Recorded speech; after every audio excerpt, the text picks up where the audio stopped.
We have here the battery bank. It's on 12:53 right now, and it's just in the morning here, and we are going to start the inverter, put it power right now.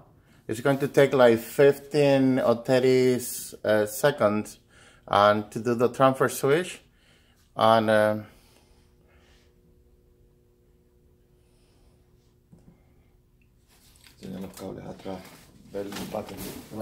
everything is connected over here in the over here. That's fine.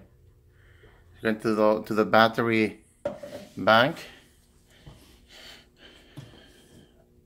and we still,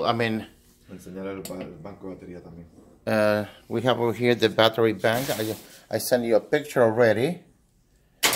Now it did the transfer switch. Now it's transfer 650, 661. We got the alarm now,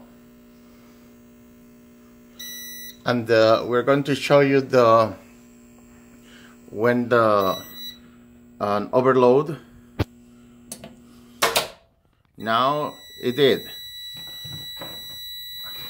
Let me check, and then we have over here the power of our battery still on the same one. Okay. And it is 12:35. And we got the overload.